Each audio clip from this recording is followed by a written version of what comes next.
எழுத்தும் தமிழையும் தேனுக்கு ஒப்பிடுறாங்க. தேன் அப்படின்னு ஒப்பிடுறாங்க. தமிழ் இனிமையானது, எழுத்து இனிமையானதுக்காக சொல்றாங்கன்னு எனக்கு தெரிஞ்சாலும் கூட உங்களோட விளக்கத்தை தெரிஞ்சு கொள்றதுல எங்க எழுத்தாளர்களுக்கும் அது பயன்படணும் அப்படிங்கறதுனால உங்ககிட்ட அதை கேட்க விரும்புறேன். ரீதியாவே கேட்க ஆரம்பிச்சிடுறாரு ஐயா. சாதாரண ஈக்களை நீங்க எப்படியும் பார்த்துருப்பீங்க ஐயா. வைக்கும். அந்த ஈ எங்க வேணாலும் உட்காரும். அதாவது பூவிலும் அமரும், மற்றதுலயும் அமரும், அசிங்கத்திலையும் அமரும், சளியிலையும் அமரும். ஆனா தேனீக்களை உங்களால அப்படி பார்க்க முடியாது.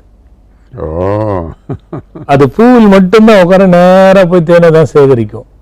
ஒரு எழுத்தாளன் தன் கருத்தை பொதித்து அதே சிந்தனையோட குறிக்கோளோட எழுதினா அது தேனீக்கு ஒப்பாகிறது.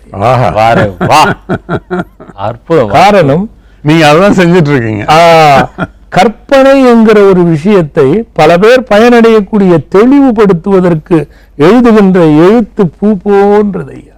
அதில் உள்ள அந்த கற்பனை என்கிற தேனை உரிந்து ஒரு எழுத்தாளன் எழுதும் பொழுது தேன்கூடு போல புத்தகம் உருவாகும் ஐயா.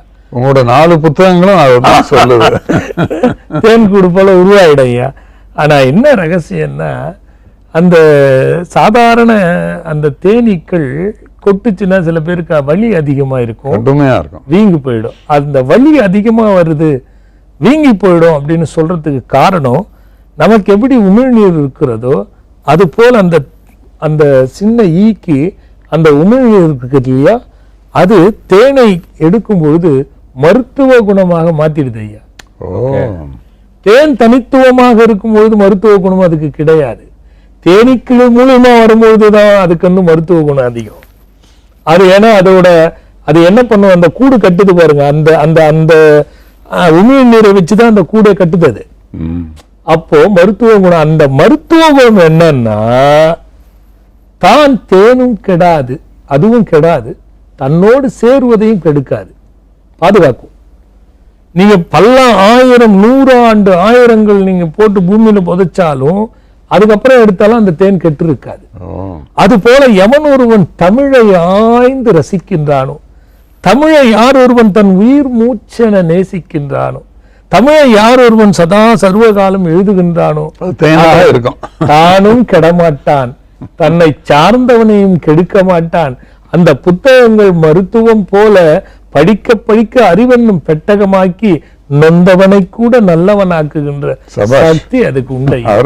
இதனாலதான் தமிழ தேனுன்னு சொன்னாங்க ஐயா.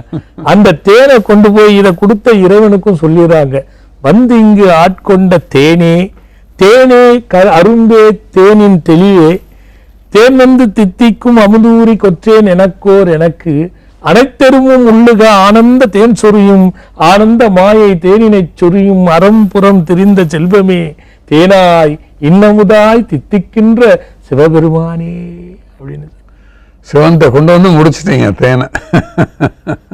எப்படி இருந்தது? கேள்விக்கான விளக்கம் எப்படி இருந்தது? ரொம்ப சிறப்பு.